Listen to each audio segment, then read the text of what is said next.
What is up, y'all? I'm Benjamin Outdoors, and this is my channel.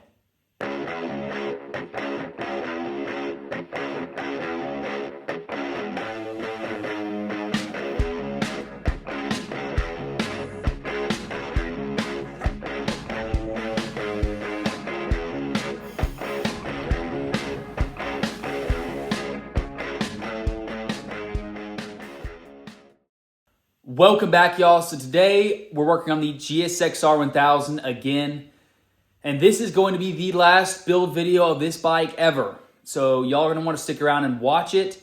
It's got an interesting twist at the end of it, so y'all stick around. But last video, we weren't able to get it running properly, and I believe it was the fuel injectors again. I cleaned them out a couple years ago, but again, it's been sitting for a couple years since I did that last. So I'm thinking it needs it again. So we're gonna get into it, tear it down, and clean them just like we did last time. Y'all enjoy the video. Anyway, let's start tearing down. I'm gonna take the tank off, and then take the airbox off, then the throttle body. Unless I can get the fuel injectors off without taking it off, but I don't think I can. I think I have to take the throttle body off, but we'll see. So let's get into it.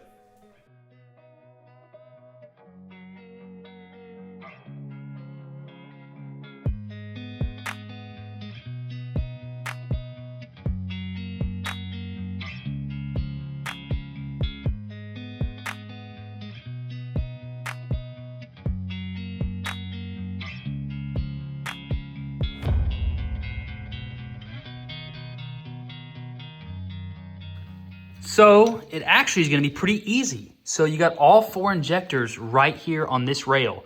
So we should be able to unbolt or unscrew these 4 screws, and we should be able to pull all 8 injectors out without having to disassemble anything.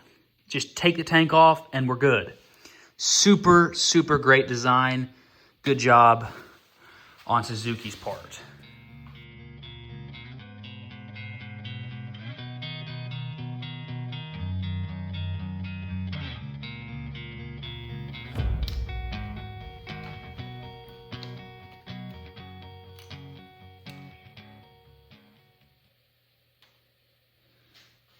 All 8 injectors. Super, super nice.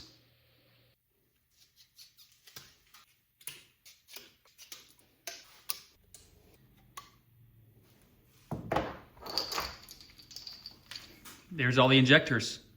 Now time to use the brake clean, a pigtail, and the adapter. All right, so I took the O-ring off, and I'm gonna put my valve stem on here.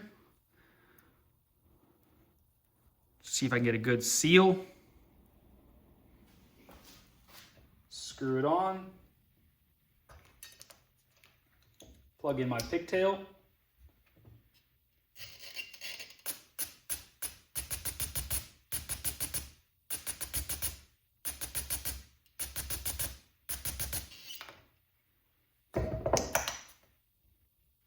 Heck yeah. Ooh, frick. Pull that plastic off. That ejector's good.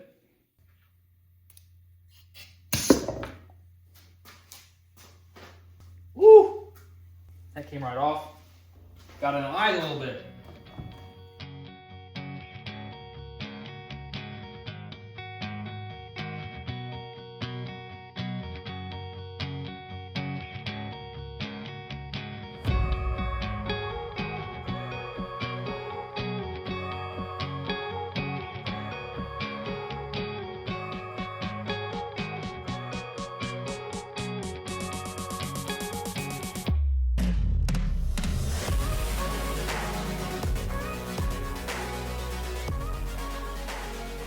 Put them back together.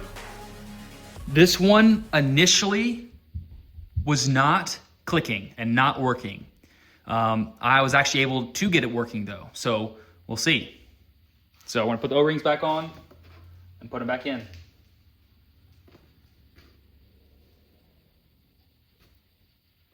I looked it up, saw some photos of these for sale, the whole entire throttle body assembly, and the green go on the top. So we're gonna put those in. I'm gonna use a little bit of carb cleaner to lube up the O-ring, and I'm gonna push it in. It's gonna go in nicely, and then the carburetor cleaner will dry up.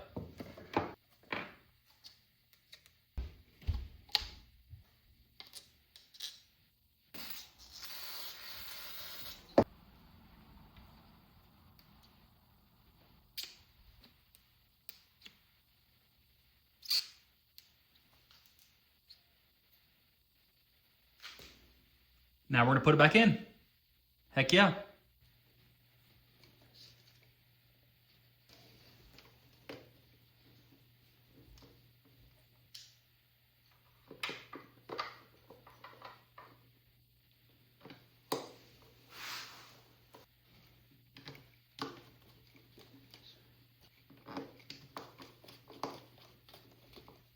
One injector, 2, 3, 4, 5, 6, air vent thing, whatever.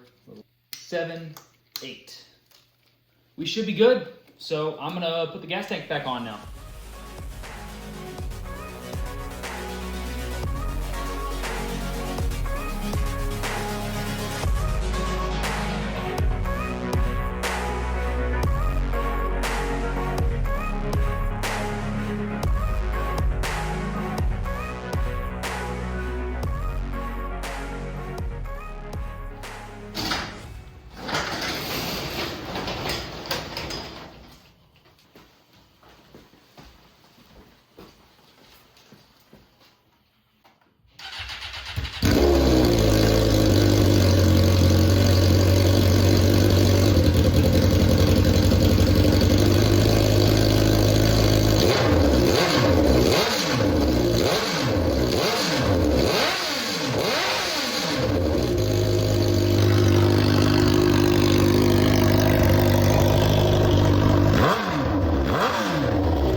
So we got the injectors put back in, and we just crunk it up for a minute or so, and it runs great again. It's just crazy the injectors were clogged again after I cleaned them a year or so ago.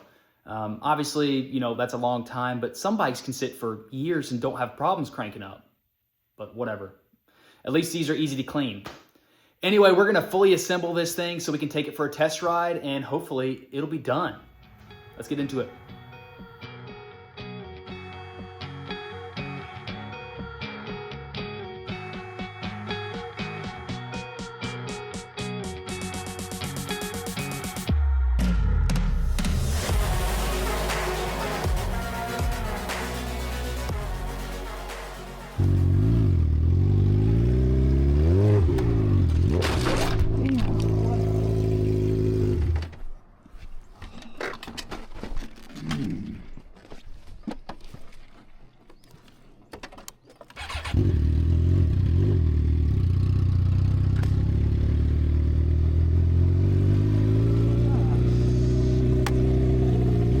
So we did take the bike out, and unfortunately, I wrecked it.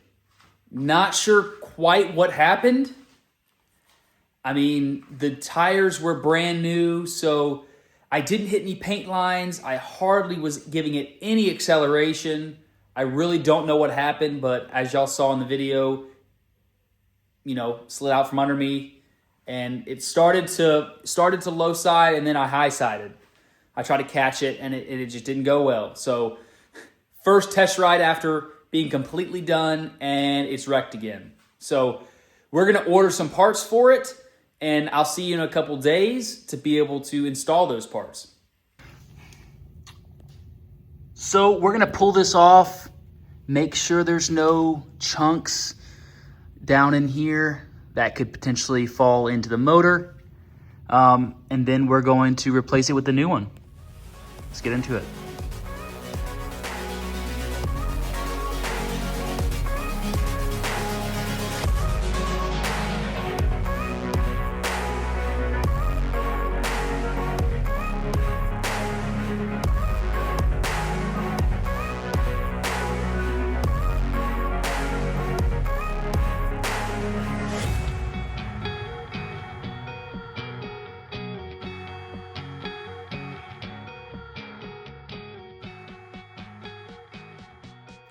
So I got it off. I got the crank sensor, or whatever this is, off of the cover.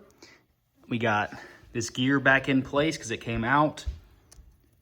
And we're just cleaning up the surface, trying to get rid of all of that with this nice clean razor blade. And we're going to basically put everything back together with the new gasket, with the new cover. Then we're probably gonna pull the actual pan off. Probably pull that off real quick just to make sure that none of those broken pieces got into the bottom end somehow.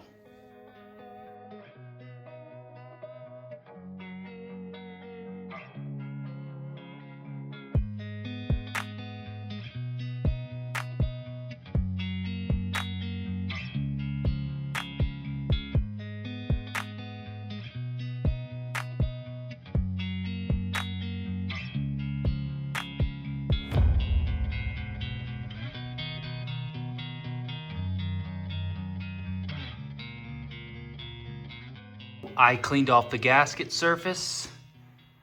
I actually used the camera. I did not see anything down here, so I'm gonna leave this as is. All the pieces that broke off here, I think, ejected themselves. I'm not able to find anything with the camera in the bottom. I drained it and actually filtered it back with basically a paint filter, like a really high micron paint filter, and basically repurposed this fluid out of the bottom of here. Made sure there wasn't any contaminants that I was gonna put back into here. I'm going to basically put the gasket on here, put the new cover on, obviously put all this back together inside the cover. Gonna use some Loctite for that.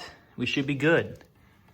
But we're gonna put it all back together. Hopefully get this thing running tomorrow, test riding it, break in that tire, and then put all the cosmetics on it.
So I'm about to test ride the bike again, but I'm gonna put the plastics back on just in case, for whatever reason, there's another tumble that can take the brunt of the force again, so it doesn't destroy anything further. So I may still test ride it with no rear brakes. Currently there's no rear brakes, unless I can somehow get to the reservoir up here, but I don't know if I can. So anyway, I'm gonna test ride it with non-OEM and OEM. Just for right now, just test ride it. See if I can break those tires in.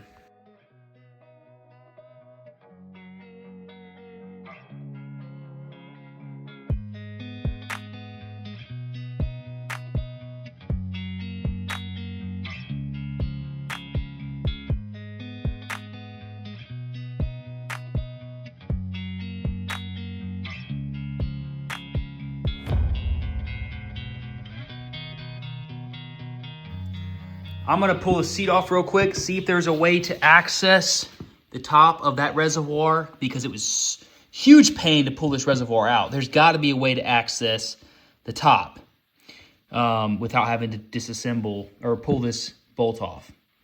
But we'll see. I'm gonna pop this off real quick, see, and then I will bleed this bleeder if that's the case, and I'll probably plug that in while we're there.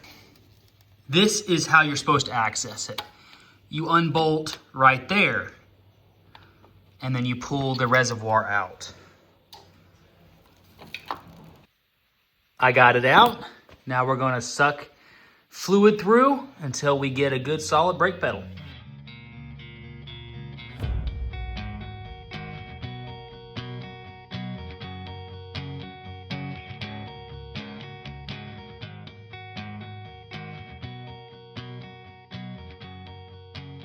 Really careful.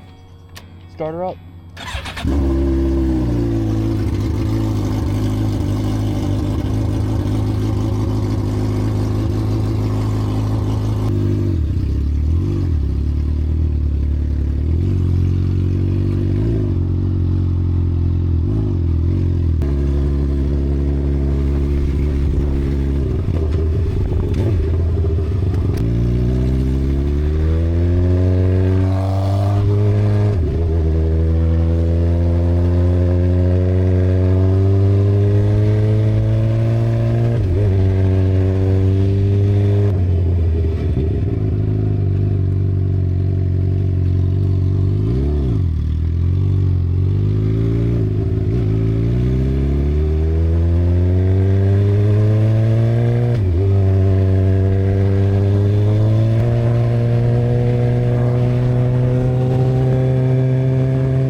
So, didn't wreck this time.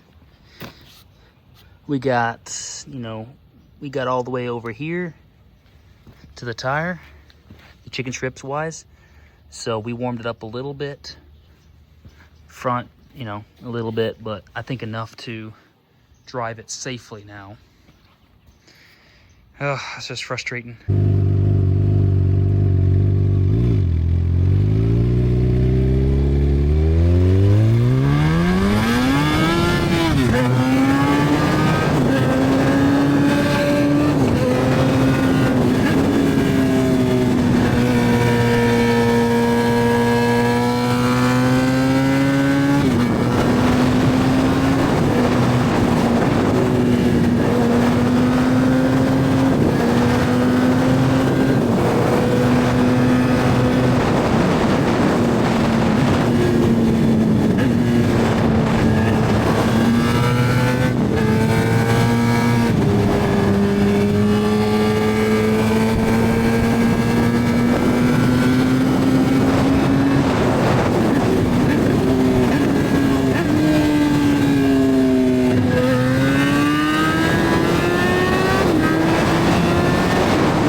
So I bought all the necessary parts to be able to repair the bike enough to be able to test ride it again. So as you can see, we test rode it. It drove great, but I don't want to put the money in to get it pristine again. So I listed it for sale with all the proof of it riding good and all the history of the bike and the YouTube videos, and I just recently sold it. So unfortunately, it's gone. I didn't completely fix it. The fairings were still damaged. The mirrors were damaged, but I replaced the foot pegs, the case cover. I had new levers, didn't put them on yet, but it was just basically minimal stuff. Like nothing too significant. You could ride it on the road like it is. I just didn't want to dump a lot of money into it. I've already lost a lot of money when I sold it, so I just wanted to wipe my hands clean of it. I got a lot of other stuff going on, so unfortunately, that bike's gone, and it's not how I wanted to part ways with it, but, you know, you win some and you lose some. Anyway, till next video, catch you on the flip side.